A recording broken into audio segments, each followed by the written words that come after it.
What is it? The scarf Yes, I do. I have pipe Number 4. cleaners, You didn't. 2 pom-poms, one is blue and one is pink. Okay. I have Put it on white that. liquid glue, Okay, I have that's right. sequence glitter, Alright, and so 2 let's see. Crayola markers, one was red and one was blue.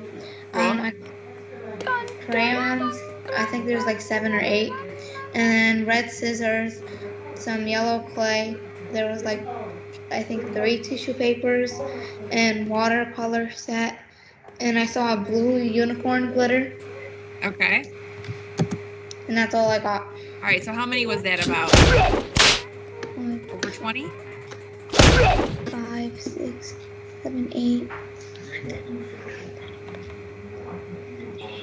Fatty Booger Boy! Booger Boy! 29. All right. Wow. Okay. So now 29 is going to be about our highest number. That's good memory. All right, Larissa. I don't know a lot. I had 11 stuff. Okay. So what I saw was markers. There's a lot of colors actually. Colored pencils, a red scissor, colored paper, glitter, clay, the glue bottle, tissue papers, like those ones that they put on presents. Right. And those twisty orange thingies. I said Gianna said whatever the Pipe cleaners. whatever they're called. And 2 pom-pom balls. All right. So how many items was that? 11. 11. All right. Awesome. I can't see anything because the sun's shining on my laptop. I can see. Yeah. You don't have to look at anything. You can listen for now. All right, Morgan. How many items were you able to find or remember? I think it was about like 30 or 31. I found Okay. red scissors, 2 Okay. pieces of paper, like 4 popsicle sticks, 3 pom-poms, the watercolor painter, the clay, glue, and then the glitter, the crayons, which was about like 6 or 7 crayons. Okay. The like tissue paper, red, pink, and there was like red, pink, and purple, and then there was like 4 pipe cleaners, like black, red, and I can't remember the other colors. Okay. So we'll count black and red then for sure. So count how many items you remembered for sure. Well, I counted them out and I had like 30. Okay, so we'll say 30. 30 is going to be our highest now. So we had 29, now 30 is our highest. All right, awesome. Andre, how many were you able to remember? 0. I had 13. And Okay. I had green construction paper, orange, and I'm pretty sure black popsicle stick. I'm not sure. And then orange, black, and red pipe cleaner. And then Elmer's glue, red scissors, red and blue markers, white and yellow wrapping paper, and then gems, like the colorful gems that are like still yellow. And then there was water paint, yellow clay, and then there was a blue and a pink pom-pom, and then blue glitter and 4 crayons. All right, awesome. Great, nice job. Nice memory, guys. Tamara, go ahead. Okay, I found the 2 pieces of paper, the Crayola markers, which is red and blue, I think. Blue, red scissors, like yellow clay, and then tissue paper, I think it was red and yellow, and 2 pom-poms, and then washable paint, it was red, yellow, orange, brown, and black, and then those pipe cleaners, I think it was red and yellow, I don't know. And then a green popsicle stick, a yellow popsicle stick, and a red popsicle stick. And then the sparkles were like purple and red. And yeah. All right. Nice job. So how many was that again that you found? Remembered?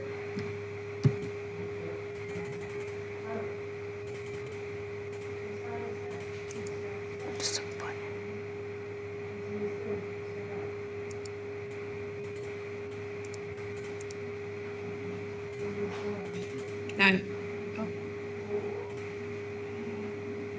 I don't, it's either like 28 or 29 or 30. Okay.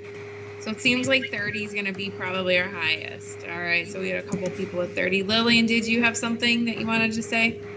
Yeah, I counted it up. Like, between all of the stuff, I got somewhere in between like 35 and 37.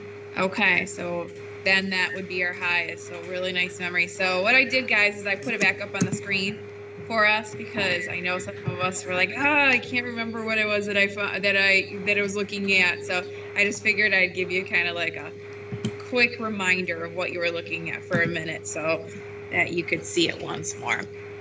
But all right, guys, so we're going to move on to our next thing. The next thing we're going to talk a little bit about are kind of emotions, how we're feeling, and we're going to kind of connect that into art. Okay, so I have a book for you. I'm sorry, guys, the book might be a little young. All right, but the book that I originally had for us, the video for it was just a little too long, and if I was bored for it, I know you guys would be. So this one's a little bit shorter. All right. It still has a lot to do with obviously the emotions, and it gets the idea across. It deals with color.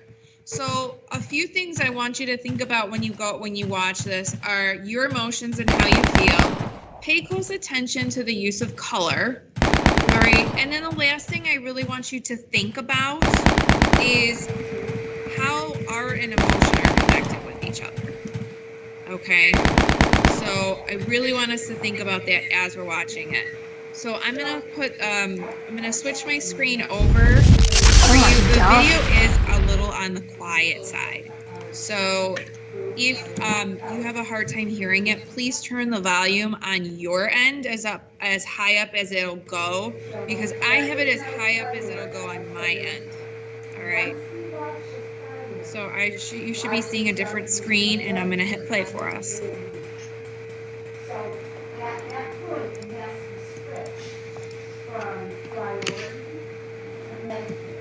I can't hear it at all.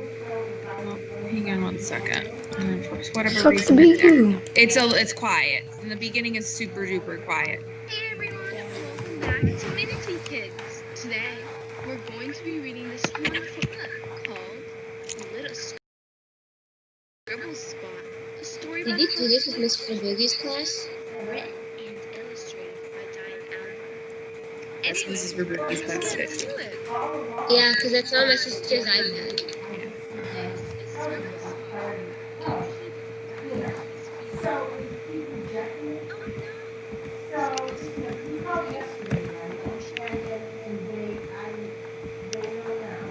Don't worry. It's healthy. They said they should have been yesterday.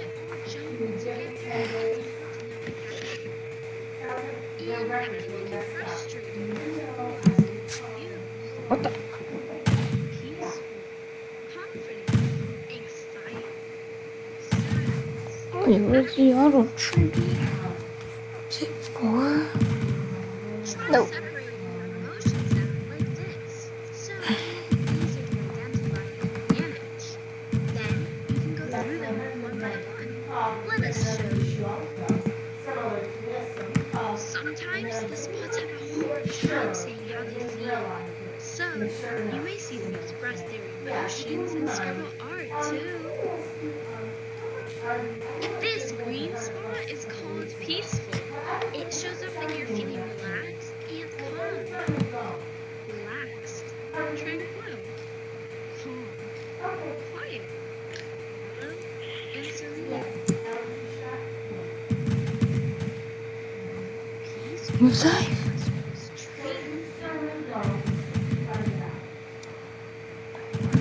This blue spot is called sad. It shows up when you're feeling upset. Or you experience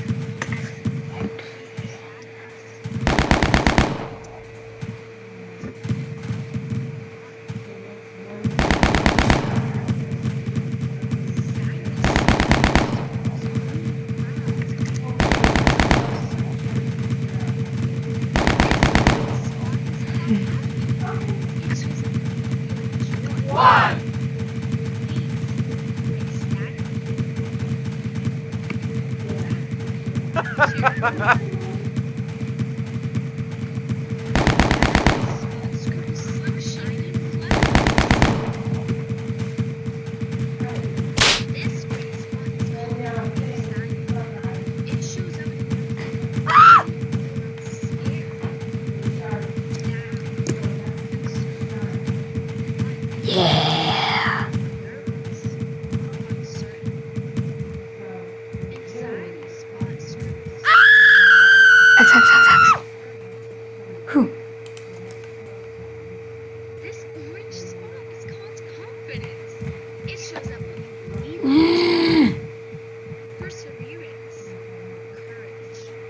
true.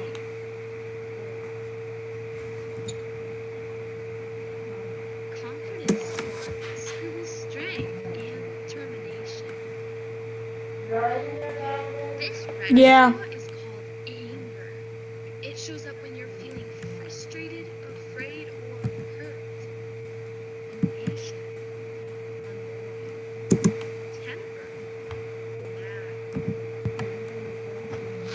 Angry spot scribbles chaos. That should be it. Scribble spot, how do you feel now? Wait, where are you going? I can't believe we forgot love. Love is made up of so many feelings and emotions. You experience love when someone cares about you, and you care about them a lot. Compassion, respect, appreciation, friendship, kindness. Love spot scribbles hearts. Scribble spot, you're not tangled anymore. See? Don't you feel so much better? Scribble spot scribbles a rainbow. Because every emotion is Ooh, well, look how my guys, man that's pretty much pops in. it for today. Thank you Ooh. so much for reading with me. Ooh. And remember what we learned in this book. It's okay to experience emotions. And if you're having trouble with them, just find a way for you to express them, like drawing. Thanks for watching, and Ooh. All right, guys. So that was the video that I wanted us to watch about emotions. So a couple things that I wanted us to do was think about some emotions that best describe you right now. I also did want you to make sure you're paying close attention to the colors that were used. And then I also wanted you to think about how art and emotion may have a connection. So does anybody want to share on any of that? Or I'm not sure. Do you guys still have questions or anything? Lillian, go ahead. Okay, so I'm gonna answer the second question that Okay. you gave, like how is art and emotion connected? Like for me, like if I experience like any emotion, even if I'm just like kind of bored, I just draw and I kind of like express myself. Like it kind of helps me like relieve my anxiety, or if I'm thinking or if something's in my head, like drawing really just helps me like relieve my stress. So like I feel like drawing just calms me, so I guess that's kind of how they're connected. Agreed. Yeah, I totally agree on that. Awesome, thanks. Gianna, did you have something to say?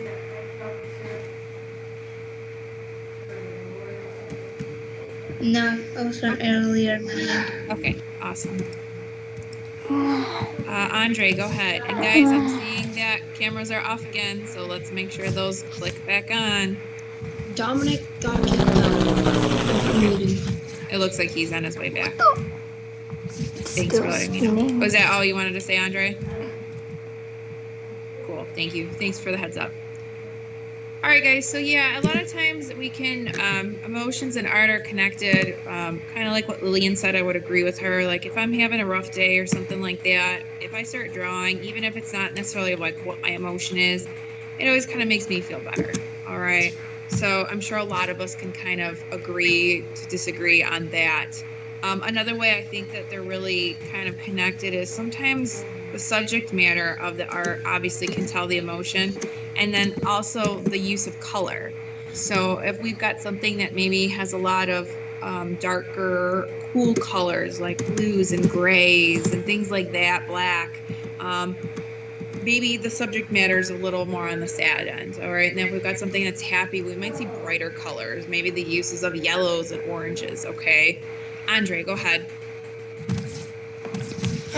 Miss McCarricker's calling me. I have no idea what to do. Like, Switch over. Okay. Thank you for letting me know. Go ahead. okay. She's also calling me. Who said that? Gianna. I don't know why. So should I answer? Okay. Why don't you go ahead and switch out to her, and then if you can come back, come on back. Okay. All right, guys. So real quickly, I wanted to show us a few things on our screen. What is art? So what we're going to kind of move into is what is art, and kind of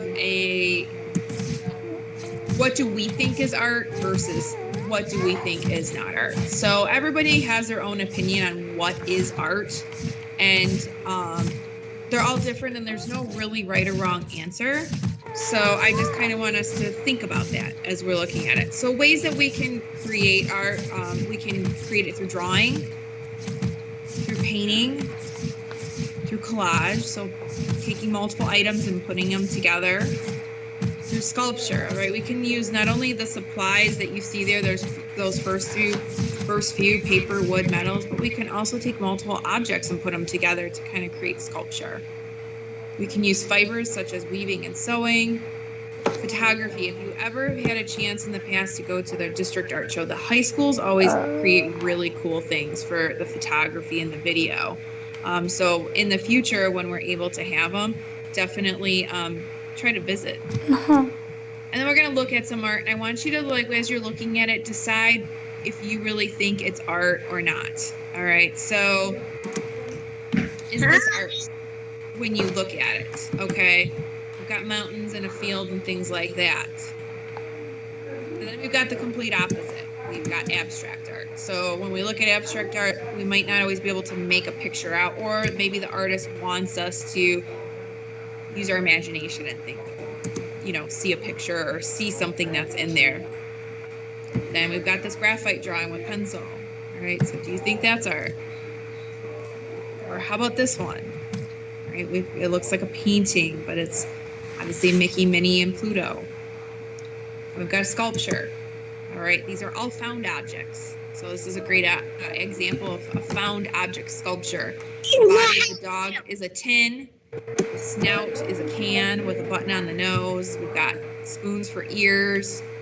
It looks like it might be binoculars for eyes. So kind of cool. Then we all recognize Pikachu. So do you consider that art? Or this dog? Right? Or graffiti. Graffiti is kind of a controversial one, because even though graffiti is not always the most positive thing, because it's done in places it shouldn't be, or the subject matter might not be very positive or appropriate. All right, it's on the brink of is it positive or negative? There's a very famous artist named Banksy. It has a really cool background where we don't really know exactly who the artist is, but especially in England, that person will kind of create art on buildings. Usually they have a political message, but if the art can be sold, it sells a lot of times for millions of dollars. Some people don't like it. Most people just love it. And when one shows up on a building, everybody goes to see it. So graffiti art is kind of on the brink of, is it art or isn't? So it's really up to you and your opinion. Then we've got things like labels. Okay, so labels like this one on a Coke bottle. All right, Coke bottles don't always have this fancy special edition ones, but when you think about anything that you're using, whether it's a regular water bottle, a bottled water, or a chip bag or anything like that, think of the designer and somebody created that label. So is that art to you? Then we have, all right, this photography picture, which also looks like we kind of have sculpture in it because we have those stacked rocks. And we have a house. So think of all of the planning that goes into that. The blueprints, the designing of the interior, designing of the exterior. Okay, do you consider that art? Or even these paintings that are on cave walls. All right, so lots of different things for you to kind of think about in terms of what you think is art and what you don't think is art. And now I kind of have a video that kind of plays off of that. And you might recognize some of the art that's in here because last year, if you had me as an art teacher, it was this, a banana taped to a wall in an art gallery in Miami. And it and two other versions of it were valued at US $120,000. The piece, titled Comedian by Italian artist Maurizio Catalan, a guy also famous for creating a gold-plated toilet called America, ended ended up being eaten by another artist who said his act was performance art. Yeah, I think that guy's the real comedian here. But before the wall banana met with a tragic end, it really was art. Popular art. It hung in a gallery, heaps of people came to see it, and let's not forget, someone thought it was more valuable than a luxury sports car. But it's not the first seemingly ordinary thing to go up in an art gallery. Here are a few of my personal faves. My Bed by Tracy Emin. Yoko Ono's Apple. And Artist's Poop by Piero Manzoni, which is exactly what it sounds like. But I like clicking. There have even been a few times in history when art inside a gallery has been accidentally thrown out because someone thought it was literally rubbish. And then, of course, there is literally rubbish that's become art. So I started packaging New York City garbage back in 2001. American artist Justin Genak picks up trash around New York City and packages it in a sealed Perspex cube of his own design. Sometimes I'll find a parking ticket, and almost every time I find a parking ticket, it's ripped in half. And so you know, like, what happened. They saw it and they were like, nope, not doing that, and threw it on the ground.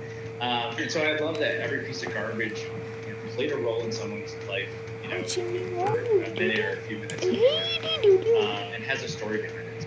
Justin says he never expected his art to become so popular. I have a very strong gag reflex. So if I find something gross, I just start gagging. So I don't know why I'm working with garbage. It's like the worst thing for me. He sells the cubes for $50 each.